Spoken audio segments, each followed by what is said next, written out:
É, há umas 2, 3 pregações atrás eu mencionei para vocês acerca de uns vídeos que eu assisti lá no YouTube, cujo tema era o que é a vida. Perguntava-se para o entrevistado, no final da entrevista, o que é a vida, então o entrevistado respondia lá, né, dava alguma resposta em relação a isso, o que é a vida. Então, o título do que eu vou tratar hoje é justamente essa pergunta: o que é a vida? Vamos orar mais uma vez, antes de tudo?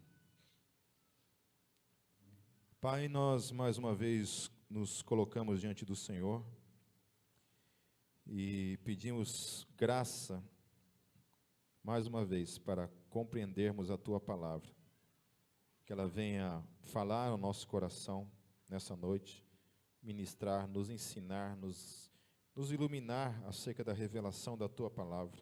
Em nome de Jesus eu oro. Amém. Então, ainda que eu já dei um spoiler naquele culto retrasado, o que é mais que retrasado? Passado, retrasado, retrasado? Meus professores aí, vocês não sabem? Não existe? Procura aí no Google aí, ó. Procura no Google aí, a gente... professor de português não sabe o que é. Tem que chamar a Cíntia Chagas para ser membro da Gólgota, ela salva nós.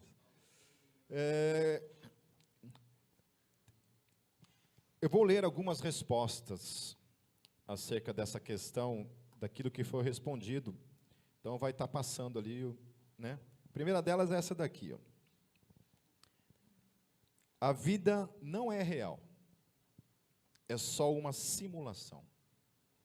Quem disse isso foi um especialista em segurança de computador. Os TIs aí, é assim que vocês pensam? O pessoal que é da área de TI aí é assim? A vida ela não é real, ela é só uma simulação. O João Marcelo Boscoli, que é um produtor musical. O que um produtor musical tem a dizer a respeito da vida? Então ele diz que a vida ela é um milagre químico que sonha. É uma ilusão perceptiva no nosso cérebro. Esse tinha dado um tapinha, fala a verdade. O André Lyon, um fotógrafo, também envolvido na área da arte, disse: a vida é a matéria animada. Não me interessa muito o que é a vida. O que mais me interessa é a consciência da vida. Por que eu vivo? Meio contraditório isso, né? Não me interessa muito o que é a vida, mas acerca da consciência da vida. Mas parece não fazer muito sentido você ter consciência da sua vida e não saber do que se trata a vida. O filósofo Clóvis de Barros Filho, ele disse: é a condição de energia que busca mais energia. Potência em busca de potência. Há uma energia com consciência que busca ser alguma coisa. Gabriel, o pensador, disse: a vida é um milagre, não no sentido religioso. É algo que temos que ser gratos a todo o minuto. Daí, dentro dessa visão que até aqui se demonstrou que seria uma visão altamente existencialista, puramente existencialista, eu estava assistindo um programa de reality show chamado Largados e Pelados. Pastor, pode assistir essas coisas? Quem assiste aí Largados e Pelados, levanta a mão aí. Só? Então, esse Largados e Pelados é um reality show onde, literalmente, duas pessoas são largadas peladas dentro de um lugar lá, no mato, literalmente no mato, às vezes num deserto, e eles têm que ficar 21 dias se virando lá, né? Tem que encontrar água e tem que encontrar comida. Tem que ficar 21 dias lá, certo? Enfrentando lá. E eu achei interessante que uma menina lá que ela se identificou como budista antes, né? Se identificou como budista. Chegou um momento que o bicho pegou, né? Porque você está lá vários dias sem comer e sem beber, e ela literalmente se ajoelhou assim e ela fez uma oração. Ela orou literalmente assim: universo, me ajude. Eu fiquei pensando nisso, né? Porque algumas pessoas por aí muitas vezes identificam o budismo como algo semelhante ao cristianismo.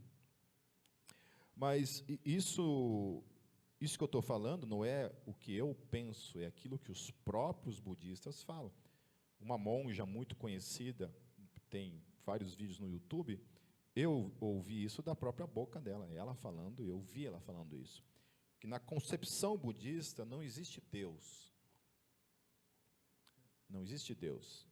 E Jesus não é em nada com aquilo que a Bíblia fala, por exemplo, acerca dele. Jesus não é Messias, não é o Salvador, porque não há do que ser salvo no final das contas.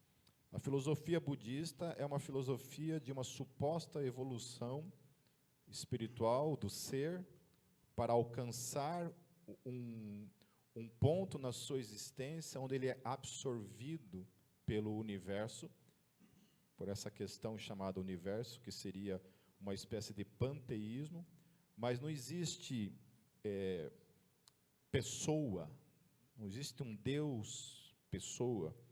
Então, quando você ora para que o universo intervém, na minha mente só tem sentido se essa pessoa está dando ao universo uma personalidade. Porque para atender à oração dela, o universo precisa ser um ser que pensa. Porque não faz o menor sentido, na minha concepção, você orar, falar, criar um diálogo com algo que não tem uma mente, algo que não pode responder, algo que não pode raciocinar. Então, você vê a furada que é essa concepção, mesmo filosófica, porque nem filosoficamente falando faz algum sentido. Quando eu falo de filosofia, estou falando dessa questão de dar sentido à vida. Não tem sentido isso. Se eu não creio na existência de Deus, e eu sou budista, não faz o menor sentido eu fazer uma oração para que o universo intervenha na minha história. A não ser que eu estou dando ao universo a posição de um ser que pensa e chamando ele de Deus. O ator Pedro Cardoso, ele disse assim: é alguma coisa que passa e que só tem sentido diante da sua finitude. O Fernando Meirelles, o cineasta, ele disse: é uma história escrita por um idiota, cheio de som e fúria, e não quer dizer nada. O Cleto Bassic, que é um ator e produtor de teatro, ele disse: a vida é uma sucessão de acontecimentos que não se sabe bem para onde vai, e de fato eu não sei de onde eu vim, eu só vou. Alan Souza, um prestador de serviços sexuais, viu que evoluiu, né? Gostaram? Qual que é a tua profissão? Eu sou um prestador de serviços sexuais. Gostei. Ele falou: a vida é uma bosta. Ao mesmo tempo, ela é maravilhosa. A vida é boa, ela é ruim. A vida é realidade e é fantasia. A vida, para mim, é momento. A vida é o que a gente consegue fazer com ela. Um menino de 11 anos, chamado Gustavo dos Santos, respondeu: a vida é uma jornada que você tem que decidir as suas escolhas. Fico pensando no menino de 11 anos filosofando acerca da vida, né? levantando conceitos acerca da vida, né? Se alguém me perguntasse para mim, com 11 anos de idade, o que era a vida, eu falava, é andar de cueca. Andar de cueca, estourar o dedão do pé jogando futebol na rua, odiar ir para a escola. Eu odiava ir para a escola, gente. Pensa num cara que odiava estudar. A Maísa Silva, uma atriz, sei lá o que ela é, afinal de contas. A vida é uma passagem, uma oportunidade de você fazer o que você quiser, de você ser quem você quiser. Você não tem que viver para ser alguém. A vida é uma grande descoberta. A gente tem que sempre estar evoluindo. Aí tem a irmã Luísa Sonza. A Luísa Sonza, ela disse assim, que a vida é evolução. E aí eu acho interessante, né, essa concepção existencialista que muitos ateus e pessoas que não acreditam na existência de Deus, é uma palavra que não pode percorrer a linguagem e que não faz sentido falar em termos de evolução.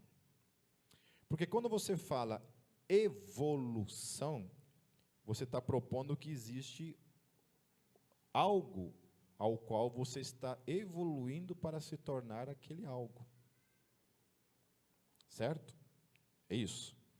A Bíblia, ela propõe um padrão de vida para nós, de comportamental, moral, que é o próprio Cristo. Então, quando a gente fala que está evoluindo, você está evoluindo na direção do Cristo, daquilo que Ele é como pessoa. Então, eu comparo a minha vida com a vida de Jesus e eu posso dizer que se eu sou semelhante a Ele ou não. Eu posso dizer as palavras de Paulo ou não. Sede meus imitadores porque eu sou de Cristo. Portanto, nós temos um padrão para onde a gente evolui. Se não existe esse padrão na existência, no existencialismo, portanto, eu evoluo para quê? Para quê? Quando diz que a humanidade evoluiu para quê?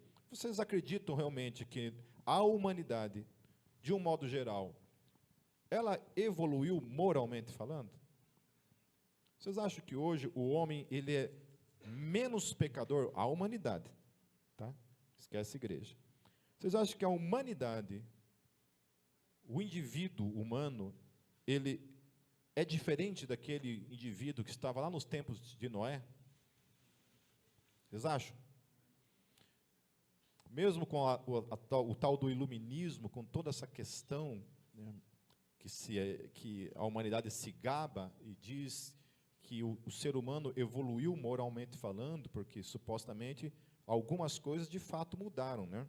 Por exemplo, nós não temos mais a escravatura como houve no Brasil e nos Estados Unidos, não temos mais isso.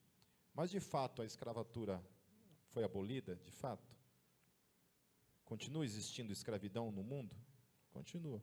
E muitas vezes em países que supostamente trouxeram uma revolução, libertando aquele país da escravatura que era o cristianismo. Então, supostamente não temos mais homens sendo escravizados, literalmente, por um sistema como era aqui no Brasil, mas nós temos outros tipos de escravos humanos. Às vezes é difícil para a gente, assim, pelo menos para mim, é difícil assim, entender como uma coisa assim, real, porque eu nunca vi isso acontecendo. A questão de que ainda existe o tráfico humano. Né? Apesar do Desertor ter uma música que se chama Tráfico Humano, não dá uma impressão que isso é uma coisa assim, cara, isso é coisa de filme. Isso não pode ser real. Não pode ser verdade que ainda pessoas no século XXI ainda fazem parte de um sistema onde a pessoa olha para um ser humano como alguém a quem ele pode submeter a um valor físico, literal. Então, de traficar literalmente aquela pessoa. E nós sabemos que isso é uma realidade. Né? Todos os anos nós temos um dia do ano, especialmente, onde alguns movimentos dentro da igreja se propõem a orar e a combater, de fato, isso. Então, Então, quando uma Luísa Sonza fala isso, a vida é evolução, e a gente olha para a vida dela, né, fica uma coisa um pouco confusa. Qual que é o tipo de evolução? É cada vez mais a gente mostrar um pouco mais o nosso corpo? Evoluir é isso? Evoluir é cada vez aparecer um pouco mais pelado na televisão, salvo Largados e Pelados, que não aparece de fato pelado, né, porque tem uns borrãozinhos ali que nos protegem das regiões abissais, né? Mas é isso. Quando você olha para a vida dessa pessoa, sobre o que essa pessoa está falando de evolução? O que é evolução? Então, nós temos que tomar muitos cuidados, porque esse termo evolução, na concepção do mundo, em nada tem que ver com aquilo que a gente acredita e que a Bíblia fala. Quando o mundo fala liberdade, essa concepção de liberdade é uma coisa muito confusa para mim e para você. E não tem muito a ver com aquilo que a Bíblia fala acerca de ser de fato livre. Na concepção bíblica, ser de fato livre, nós veremos um pouco mais para frente, que é aquilo que Cristo realmente aplica em nossas vidas. A Cristiane Torlone, a atriz, ela fala assim que a vida é uma grande oportunidade de crescimento humano e de libertação. Então, mais uma vez, crescimento humano.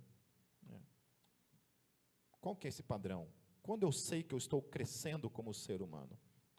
Alguém assistiu o documentário chamado What is a Woman? Alguém assistiu? Ninguém assistiu? Queridos, dou essa tarefa eclesiástica para vocês.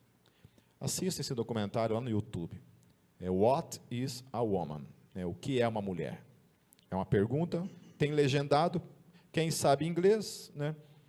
Não precisa procurar legendado, mas tem legendado para as pessoas que não sabem inglês, como eu, no caso. Você pode assistir lá, tá bom?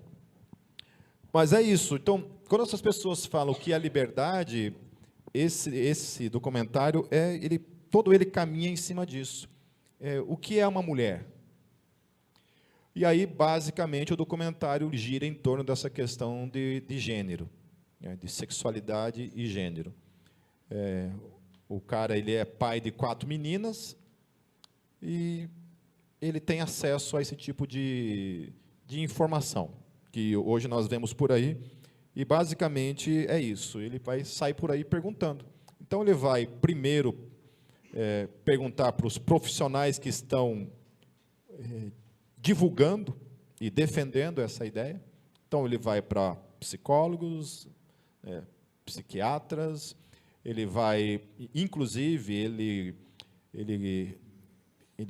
faz uma entrevista com uma mulher que é uma médica, que já fez diversas mudanças de sexos em crianças. Então, nesse documentário é muito interessante, porque ele aborda toda a questão, até mesmo, da medicação que é utilizada, e em todo o documentário é isso. Procura ouvir também essa questão de pessoas transexuais que estão hoje, que são mulheres. Como é que eu posso falar? Eu me perdoem por isso, mas a minha geração tem uma dificuldade de conjugar o verbo, o português, nessa linguagem. De verdade, eu tenho uma dificuldade. Para mim é muito difícil de falar o português, tentando não ser assim uma pessoa preconceituosa e tudo. Na minha mente é difícil. Eu já não sei falar português direito. Daí vieram e complicaram um pouquinho mais, porque esse negócio de linguagem neutra, assim, sabe, eu não consigo mesmo, de fato. Então, se cometer um erro aí, quem está ouvindo não vai me processar por causa disso. Esqueci o que eu ia falar. Isso, essa questão das mulheres trans no esporte, né? Então, teve lá o caso de duas competidoras trans competindo com mulheres cis, héteros cis. E assim, a pergunta foi: quantas vezes as duas mulheres trans venceram as mulheres héteros cis? Todas. Não foi uma vez, foram todas as vezes. Todas as vezes. Elas venceram. Então, assim, e se coloca isso. Daí, a entrevista, todo o documentário é em volta disso. E perguntando para as profissionais, mulheres héteros, cis, olha como a gente tem que hoje, né? Antes a gente falava só mulher ou homem, a coisa já se resumia numa coisa só. Porque a questão da sexualidade de cada um era uma coisa privada. Eu não precisava ficar definindo, você não precisava dizer o que você fazia com o teu corpo. Entendeu? Ninguém perguntava para mim assim, você é homem? Eu falei, óbvio que eu sou um homem. Entendeu? O que você faz com a sua sexualidade? Não interessa. Não interessa se eu sou homossexual, se eu sou uma mulher que está dentro de um corpo de um homem. Eu definia as pessoas pelo seu estereotipo. A intimidade de cada um é de cada um, não me interessa. Não interessa. Eu não preciso sair por aí falando o que eu faço com o meu corpo. Isso é meu, acabou, ponto. Agora não, a gente precisa dizer para a sociedade, declarar para a sociedade o que a gente é, o que a gente faz na nossa intimidade, nas nossas preferências. E aí era isso, a pergunta, e todo o documentário, ele percorre isso. Daí tem aquelas pessoas que conseguiram sair dessa visão de mundo e hoje sofrem as consequências nos seus corpos, pelas suas escolhas que foram tomadas, ao supostamente tentarem fazer uma tentativa de mudança de sexo. Mas por que, o que é uma mulher? Porque essa é a grande pergunta do documentário. O que é uma mulher? E simplesmente, queridos, a constatação que você vai ter em todo o documentário, a única pessoa que responde isso é no final do documentário, que é a esposa dele. Nenhum, absolutamente, ninguém. E ele vai numa marcha feminista. Supostamente, ele falou assim, agora eu estou no lugar certo. Porque se tem um lugar onde tem que saber o que é uma mulher, é aqui. Um monte de mulher levantando a bandeira feminista, defendendo a mulher. A mulher é a mulher. Então, portanto, essas sabem o que é ser uma mulher. Ninguém respondeu a pergunta. Simplesmente as respostas eram, eu não sei. Todos os defensores da questão de gênero, de que você não nasce homem nem mulher, as feministas, os médicos, ninguém conseguiu responder essa pergunta. A única que respondeu assim, sem pestanejar, foi a esposa dele, no final. Ele faz uma entrevista com o Jordan Peterson, isso? Não me corrija meu inglês na frente dos outros. O Peterson, e pergunta para ele assim, Peterson, o que é uma mulher? Ele fala assim, case e você saberá. Eu falei, a resposta estava em casa o tempo todo, né? Daí aparece ele voltando para casa e a esposa dele está ali. Ele chega assim, mulher, o que é uma mulher? E ela responde, é um adulto fêmea.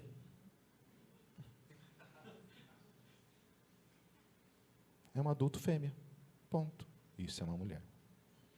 Mas assistam lá. Tem um estômago, queridos. Tomem um antiácido um pouco antes, sabe? Porque eu confesso para vocês que eu parei várias vezes e fui respirar um pouco. É algo que causa num cristão, deveria causar, e até falei com a minha esposa isso, que o que me assusta é que deveria causar e não causa.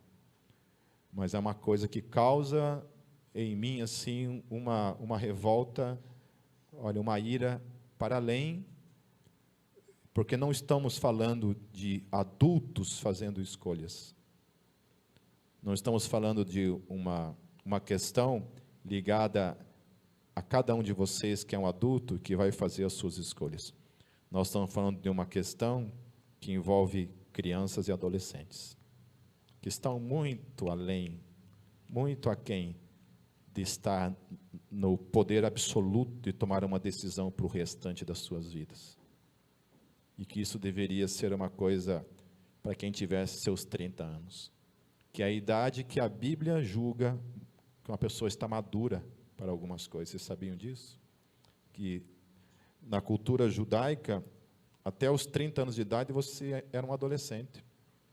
Você só se tornava um homem a partir dos 30 anos de idade, que é quando você podia ter consciência, de fato, acerca das suas escolhas.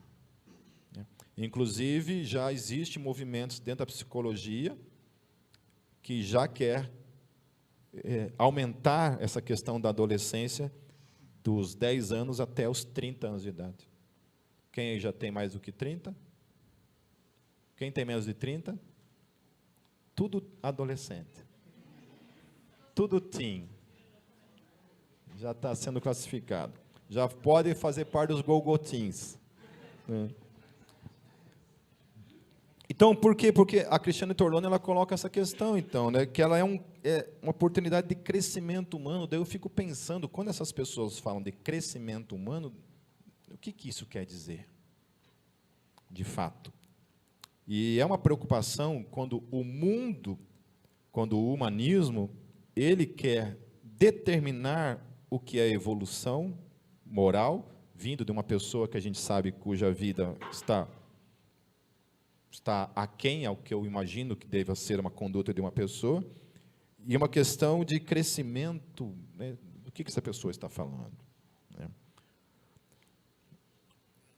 O Ronaldo Caiado, um político, ele disse: a vida é muito breve e não tem nada melhor do que passar pela vida com a consciência tranquila. Todo político devia saber disso. Né? A vida é aprendizado, é conhecimento. Randolph Rodrigues, um político. A vida é o que eu escolho fazer, por isso ela também é perda de tudo aquilo que você não escolheu. Essa é uma frase muito sábia. A vida é travessia. A vida é uma grande cilada. A vida é estar com os outros, é pertencer. E aí agora começa aqueles que não sabiam dizer. Albertina Duarte, uma ginecologista, supostamente uma pessoa que então traz vida a este mundo, né? Eu não sei o que é. Se não sabe o que é, por que está falando o resto, né? Continua dizendo, é uma força, é esperança, é nascimento, é sofrimento. Fábio Porchat, a bênção, que gosta de criticar o cristianismo e falar mal do cristianismo, que tenta destruir a esperança e a fé das pessoas por meio de seu humor imbecil, diz assim: eu não sei. A vida é triste. É tentar sobreviver o máximo que você puder. A vida não é boa.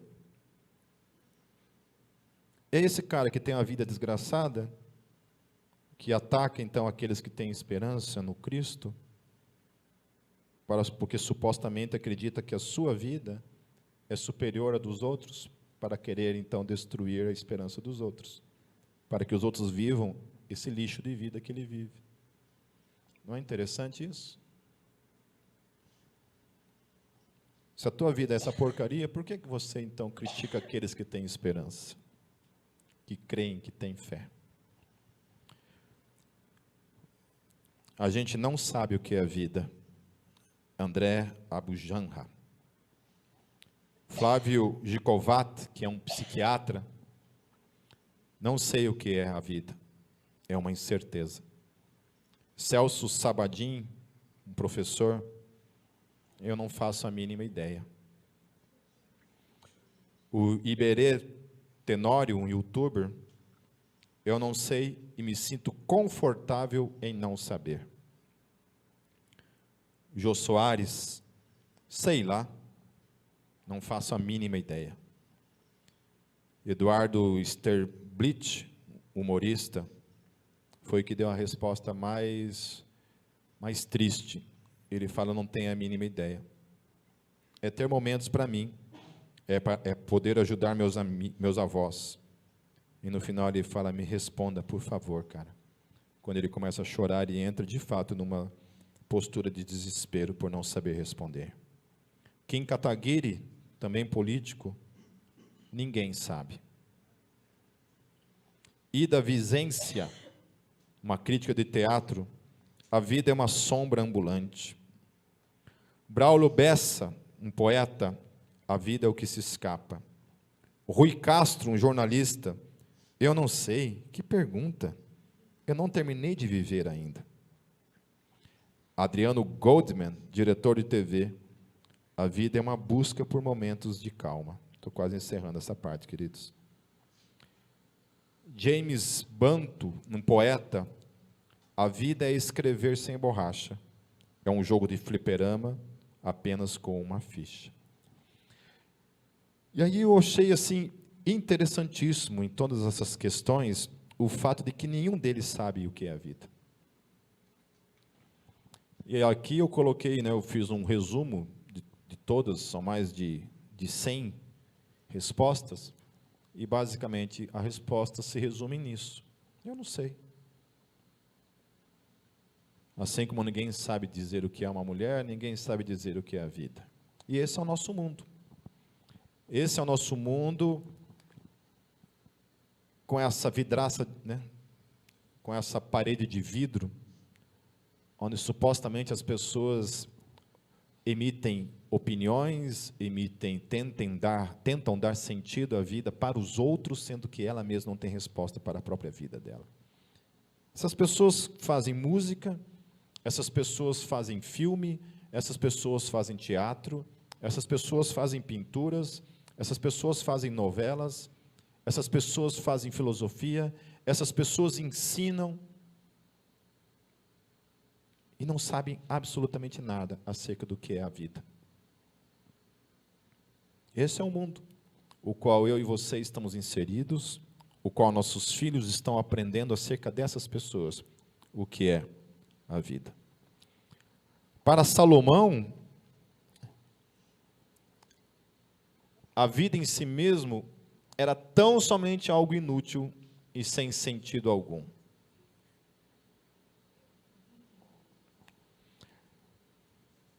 Lá em Eclesiastes ele fala, tudo é inútil, é correr atrás do vento, não há qualquer proveito no que se faz debaixo do sol. Isso é tirado do livro de Eclesiastes, no capítulo 2, depois até deixo essa tarefa para vocês, lerem todo o capítulo 2. Uma vez um ateu usou o livro de Eclesiastes para dizer que a Bíblia era uma contradição. E, de fato, o livro de Eclesiastes ele é uma proposta contrária à fé. Por quê? Porque todo o livro de Eclesiastes, Salomão ele faz uma aplicação existencialista na vida, onde ele fala assim, se Deus não existe, vamos olhar para a vida em si mesmo. O que é a vida por si mesmo? Aí ele vai falar, o ímpio trabalha e morre, o justo trabalha e morre. O ímpio, às vezes, se dá bem, e o justo se lasca. Às vezes, o ímpio se lasca, e o justo se dá bem. Ele fala, inclusive, às vezes você trabalha a vida inteira para construir uma coisa, e depois teus filhos desprezam tudo aquilo que você construiu para eles. Então, Salomão vai trabalhando essas questões.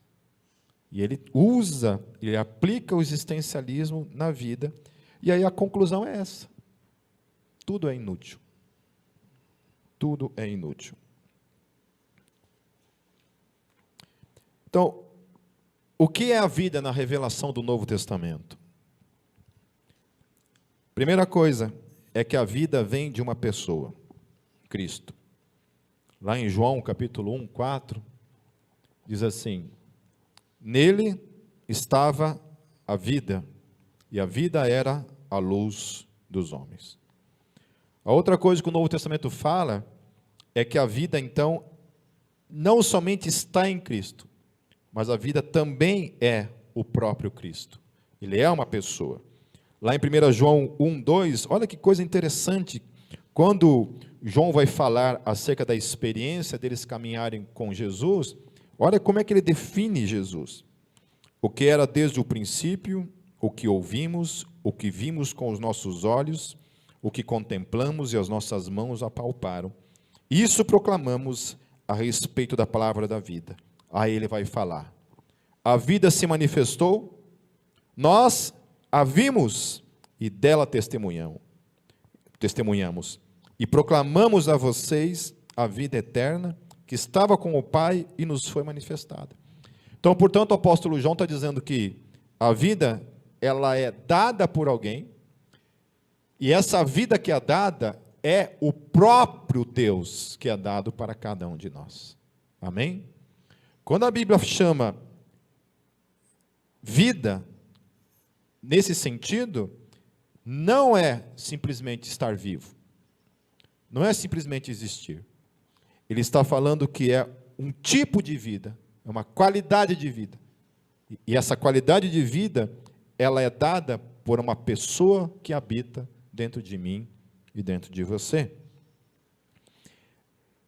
Essa pessoa, ela dá a vida eterna. Lá em 1 João 2,25 diz: e esta é a promessa que ele nos fez, a vida eterna. Amém? Amém, queridos? Por que que nós temos a vida eterna? Porque quem habita em nós é eterno. Por isso que eu e você temos a vida eterna. Então, a vida eterna, ela não é uma existência simplesmente como é a de um animal, de um vegetal, né, de um peixe, de um cachorro, de um gato. Não. A vida, ela é uma pessoa que é eterna, e essa pessoa que habita em mim e em você. Por isso nós temos a vida eterna. Por isso que quem não tem Jesus não tem a vida eterna. Mas essa pessoa continuará existindo. Portanto, vida eterna não é existir para sempre. Vida eterna é uma qualidade, é algo específico, que é aqueles que existem em Cristo, que têm Cristo em suas vidas, como a fonte de vida e vida eterna, porque Ele que é eterno, habita em mim e habita em vocês. Depois, lá em 1 João 5,12, vai dizer que esta vida é somente para os que creem. Diz assim: quem tem o Filho tem a vida, quem não tem o Filho de Deus não tem a vida. Portanto, isso anula qualquer tipo de proposta ecumênica, seja lá qual for, que seja, que eu tenho visto assim. Por isso que eu falo que, meu Deus, o que está acontecendo com esse mundo, e especialmente com alguns cristãos que se pronunciam na internet. Eu voltei lá a cutucar a onça com vara curta lá no Facebook, né? E fica tranquilo que não é sobre política, eu me nego a isso, mas não cutuca, não cutuca. Na tentativa de corrigir algumas questões que, é assim, eu ouvi da boca de um cara, essa semana, vendo uma entrevista dele, que ele disse assim: não existe espaços vazios. Em se tratando de política, em se tratando de teologia, filosofia, não existem espaços vazios. Todos os espaços são preenchidos. Quando eu me abstenho, aparentemente pensando que aquele espaço não faz diferença nenhuma, quando eu saio e eu deixo aquele espaço, um outro vem e assume aquele espaço de voz. E aí, querido, é o que está acontecendo. A música pertence a Satanás. A política pertence a Satanás. Música, quando eu falo música, estou querendo também falar, melhor falando, a arte em todas as suas expressões pertencem ao diabo. A política pertence ao diabo. A filosofia pertence ao diabo. O ensino pertence ao diabo. Por quê? Porque a gente pensou assim: eu não vou falar nada. A minha voz não significa absolutamente nada. Deixa esse espaço vazio. Então a gente tirou o corpo, automaticamente alguém assume o lugar, como voz, para falar aquilo que vem do inferno. E é isso, por isso a importância de nós termos professores cristãos de fato, que se negam a ensinar aquilo que não vem da parte de Deus. Precisamos de políticos comprometidos com Deus, com o seu reino, não com filosofias partidárias.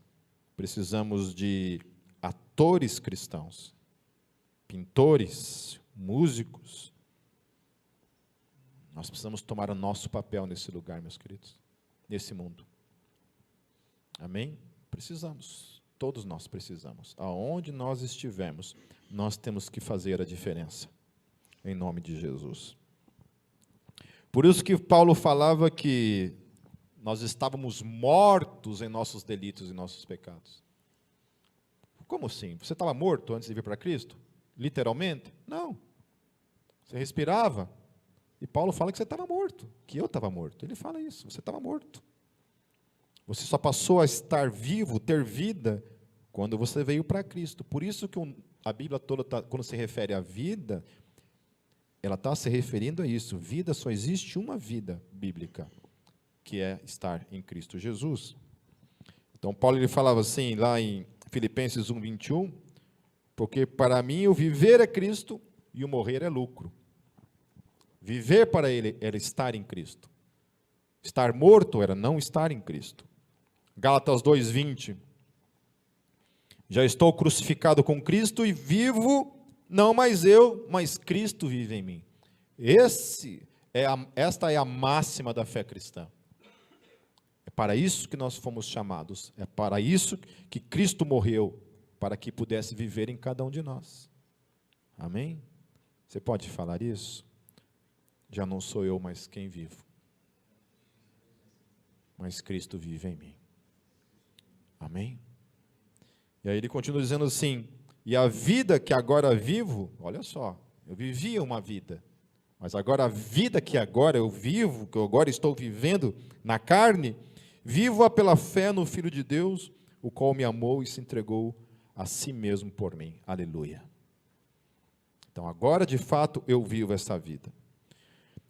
Queridos, quando nós estamos falando de eternidade, ela não envolve somente questões quantitativas, no sentido de algo que vai durar para sempre, mas também qualitativas. Então, eu destaquei, ainda utilizando a primeira carta de João, 6 qualidades que envolvem essa questão do que é a vida, então. Se a gente pudesse dizer o que é a vida é uma pessoa. Quem é essa pessoa? É Cristo. O que essa pessoa nos dá? A vida eterna. Porque Ele é Deus, porque Ele é eterno. Agora, como se manifesta essa vida? A vida é dor? A vida é sofrimento? É, mas não é isso que essa vida qualitativa traz para mim e para você. Todas estas coisas fazem parte desse mundo, de existir nesse mundo, mas a qualidade dessa vida que vem para dentro de mim, você, por meio dessa pessoa, ela implica então em 6 questões.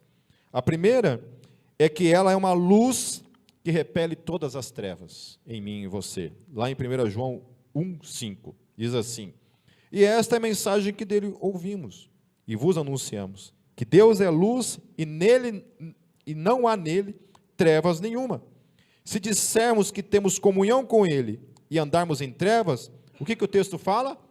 Mentimos e não praticamos a verdade. Olha só, se Cristo habita em mim e nós temos essa vida eterna, ela se manifesta em mim com um tipo de qualidade de vida. Qual é essa qualidade de vida? Essa qualidade de vida é que eu tenho que andar na luz. Eu não posso andar nas trevas.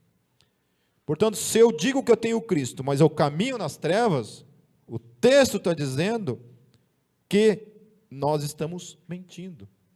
Opa, tem uma mentira aí. Como é que eu percebo essa mentira em mim? É quando eu supostamente digo que estou na luz, porque estar na luz é aqui, ó. Estou aqui na luz, ó. Olhando para a luz. Se você apagar todas essas luzes e eu continuo andando aqui, tropeçando na cadeira, e estou falando, eu estou enxergando, e você não está enxergando, alguma coisa está errada nessa minha afirmação. Amém? Então, a primeira qualidade que a vida eterna traz para mim é essa questão de que eu caminho na luz. Eu não posso caminhar nas trevas. A segunda qualidade é que ela traz para mim uma coisa chamada comunhão. Lá em 1 João 1,3, diz isso. Olha só, lá no versículo 7, ele fala assim, desculpa, é 1,7, coloquei 1,3 ali, não, é 1,7. Mas se andarmos na luz como ele na luz está, temos comunhão uns com os outros. A outra coisa, então, que essa vida eterna traz para mim, é que automaticamente ela se manifesta na minha vida por meio da comunhão. Comunhão com o Pai, mas comunhão entre nós. Certo? Lá no capítulo 3, no versículo 14, ele diz assim, olha só que interessante, queridos. Nós sabemos que passamos da morte para a vida. Como que eu sei? Que eu passei da morte, que eu não estou mais morto, como Paulo falou. Como que eu sei? Pipe, como que você sabe que você não está morto? Então, ao invés da perguntinha, o que é uma mulher? Perguntaria para mim e para você, como eu sei que eu não estou morto? É a manifestação disso. Como se manifesta a vida em mim? Como de fato eu tenho essa vida eterna em mim? Como que ela se manifesta? Vai dizer assim, nós sabemos que passamos da morte para a vida, porque amamos os irmãos. Quem não ama seu irmão, permanece na morte. Olha só. Então, a qualidade dessa vida, ela se dá por meio da comunhão e do amor que eu tenho para com meus irmãos. Logo, esse bando de gente que está por aí, chamando para si a suposta vida de Cristo nele, dizendo que tem vida de Cristo nele, chamando para si, eu sou cristão, só eu e Deus basta. Né? Até eu fiz uma provocação essa semana, dizendo, coloquei uma figura de um tijolo maciço, assim, um tijolo dizendo assim, esse tijolo acha que ele é uma casa. Então, tijolo não é casa. Casa é um monte de tijolos. A igreja não é uma pessoa, a igreja somos nós. É isso aqui que acontece. Quando está tudo reunido, isso aqui é a igreja. Amém? Não existe a menor possibilidade do Pipe sozinho ser igreja. Não tem nada a ver uma coisa com a outra. O Pipe só é igreja quando está junto com todos os irmãos dele em Cristo. Quando eu amo meus irmãos, quando eu quero estar junto com meus irmãos. Então, essa é uma qualidade da vida eterna. É uma qualidade daquele que tem Cristo. Lembra que eu falei? Quem tem Cristo tem a vida, e essa vida se manifesta dessa forma. Amém? Note que João está dizendo que esta é a constatação de que você e eu passamos da morte para a vida. Nós amamos os nossos irmãos. É fácil amar? Não. Você acha que é fácil para Deus amar você, querido? Hein? Acha? Eu fico pensando, por que Deus insiste em me amar? Quando eu olho para a minha vida. Então, esta é a qualidade da vida eterna. Se eu não amo meu irmão, isso implica que eu ainda estou morto nos meus delitos e nos meus pecados, e não possuo a vida eterna em mim.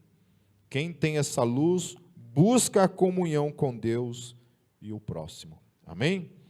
A terceira característica, queridos, vou acelerar aqui, é que essa luz traz luz às nossas trevas e pecados, lá em 1 João 1,8. Se dissermos que não temos pecado, enganamos-nos a nós mesmos e não há verdade em nós. Então, a outra percepção de que eu tenho de fato a vida eterna em mim, é porque eu percebo acerca dos meus próprios pecados. É por isso que, olha, se isso serve para a constatação da vida eterna em mim, então eu tenho certeza absoluta de que eu tenho a vida eterna. Por quê? Porque eu acho que ninguém se enxerga mais como um pecador do que eu.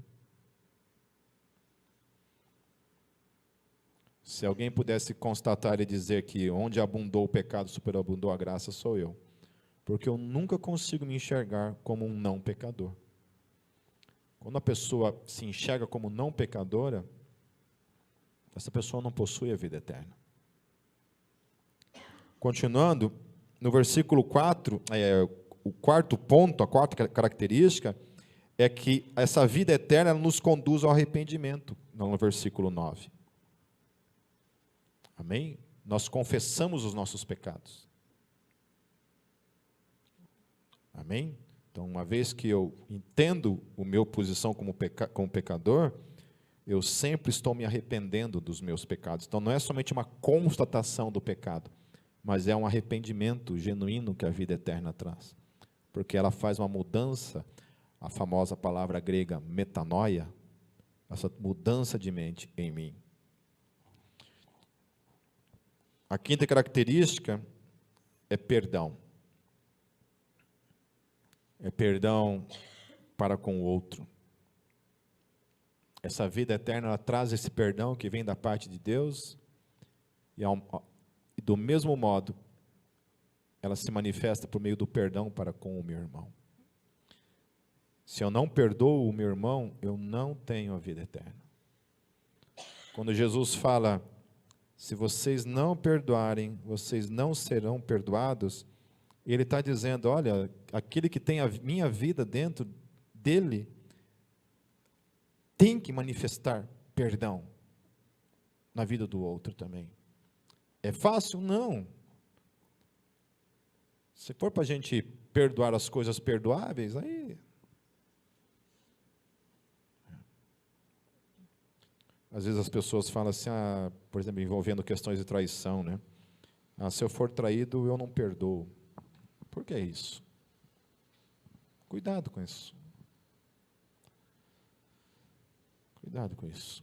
Eu acho que uma das coisas mais desafiadoras na vida de um cristão é justamente isso. Perdoar ali a tampa do vaso que ficou levantada, qualquer um perdoa. Perdoar porque xingou de bobo? Perdoar porque falou que a comida estava salgada? Qualquer um perdoa. Perdoa porque fez um erro? Qualquer um perdoa. E aí, quando se trata de você perdoar o assassino do teu pai? Como foi o meu caso? Vocês acham que eu pensei em algum momento em vingança? Em querer que aquela pessoa queimasse no fogo do inferno? A primeira coisa que eu fiz foi me ajoelhar e dizer, Pai, eu perdoo. É teu. Pertence ao Senhor todo juízo diante disso.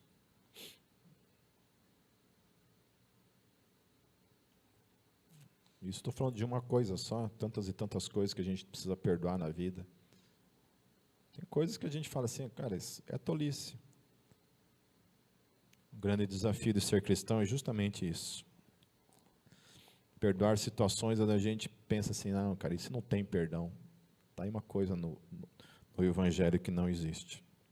E por último, a vida eterna, ela se manifesta em cada um de nós, por meio da santificação. Lá em 1 João 3, 6 e 9 diz assim, qualquer que permanece nele não peca, mas que qualquer que peca não o viu nem o conheceu. Qualquer que é nascido de Deus não comete pecado, porque a sua semente permanece nele, e não pode pecar, porque é nascido de Deus. Parece haver uma contradição aí, né? Pô, Pipe, você falou que você sempre se enxerga como pecador, e uma das qualidades da vida eterna é te levar ao arrependimento e à confissão dos pecados, e agora João está falando que quem permanece nele não peca. Na verdade, a tradução mais correta desse texto, queridos, acabei lendo aqui uma tradução fraca. A tradução no grego, ela significa literalmente, qualquer que permanece nele não vive pecando. Isso é uma coisa que a gente tem que refletir, porque aí está, de fato, a evidência de que a vida eterna está em mim. A vida eterna está em mim porque eu não vivo na prática do pecado. Se eu vivo na prática do pecado, constantemente, sem arrependimento, eu tenho qualquer coisa, menos a vida eterna. Amém? Então, quando te perguntarem o que é a vida eterna, responda sem pestanejar. A vida eterna é Cristo. A vida é Cristo. Ele vive em mim, Ele mudou a minha vida, Ele me transformou numa nova pessoa. Ele mudou até mesmo as questões assim que envolviam a minha mente, o meu modo de pensar. Hoje a minha mente está submetida ao Espírito Santo que habita em mim, que é o meu guia, que é o meu alerta, a minha luz que ilumina e diz, cara, volte. Você está indo muito longe, volte. Eu gosto muito dessa visão acerca da graça, como se fosse um caminho onde Deus coloca um limite para cada um de nós, assim. E eu, de fato, acredito fielmente nisso. Eu estava vendo uma entrevista no Jesuscope, de um pastor muito conhecido falando a respeito dessa questão da perda da salvação, né? Ele falando que, de fato, a pessoa pode perder a salvação. Eu não creio nisso, obviamente, porque se eu cresce nisso, então já era. Eu estou lascado. Aonde eu entendo que a graça é um caminho que Deus estabeleceu para cada um de nós. Dentro desse caminho, desse espaço aqui, eu e você caminhamos, tropeçamos, erramos, falhamos, nos arrependemos, porque existe uma luz constante, uma pessoa constantemente vivendo em nós e nos mostrando as áreas em nossas vidas que precisam ser transformadas. E Ele vai nos permitindo viver dentro desse caminho. Quando eu estou indo muito longe, que eu vou sair desse limite, Deus me dá um tapa. Pam! Volto. Aí a gente volta meio tontinho aqui, ó, todo arrebentado, todo quebrado, esmiuçado pelas burrices que a gente faz. E Deus então nos faz de novo, nos reconstrói como um vaso, como o oleiro que Ele é para mim e para você. Amém? Se eu não crer nisso, meus queridos, que Deus é o Senhor absoluto da minha vida e desse caminho, aonde Ele vai completar a obra que Ele iniciou na minha vida, eu abandono tudo. Se depender de mim, eu não consigo. E eu e você só conseguimos chegar no final de tudo, permanecer até o fim, por causa dessa graça que Ele nos permite, apesar de nós mesmos, e nos conduz até o final. Amém? Por causa do quê? Por causa de mim? Não. Por causa dessa qualidade de vida que é uma pessoa que habita. E que essa pessoa não fica assim, saindo e entrando. Tem pessoas que acreditam literalmente isso, que se você peca, você perde a salvação. E se você se arrepende, você voltou a ser salvo. Aí depois você peca de novo e você perde a salvação. E que existe literalmente um anjo que fica lá no livro da vida. Ele escreve, Volmir de Bastos. Daqui a pouco ele apaga. E escreve lá no outro livro. No livro do Satanás lá. No, como é que é? Note. Do Death Note. Lá no Death Note. Volmir de Bastos. Daí o Volmir de Bastos se arrepende por si mesmo. Aí, ai, que bonitinho, está salvo de novo. E me traz novamente para o livro da vida. E aí o Volmir de Bastos é tão burro que ele peca de novo. Aí você apaga de novo. Vai lá para o Death Note de novo. E assim fica. Esses teólogos esquecem que o meu e o teu nome, quando foi escrito nesse livro, ele foi escrito antes da fundação do mundo. Não existia existência alguma, não existia história alguma. E ele escreveu lá, pela graça dele, o teu nome. E ele escreveu não com tinta, ele escreveu com sangue. o sangue do Cordeiro. Nada pode apagar o teu nome desse livro, meus queridos. Absolutamente nada. Só precisamos acordar para o que nós estamos fazendo realmente com essa vida que está dentro de cada um de nós. Porque ela está aí. E ela precisa se manifestar. E ela vai se manifestar cada vez mais quando eu e você buscarmos que ela se manifeste. Amém? Vamos fechar nossos olhos. Senhor Jesus, Tu és a vida em nós. Obrigado, Jesus, por viver em nós. Obrigado, Espírito Santo, por viver em nós, porque você é o penhor da nossa herança. Você é a certeza de que nós somos filhos, de que nós não pertencemos a este mundo, de que nós pertencemos à eternidade juntamente de Ti, Senhor. Obrigado, Espírito Santo, por nos convencer do pecado e do juízo. Obrigado, Espírito Santo, porque todos os dias é você quem nos ajuda a permanecer.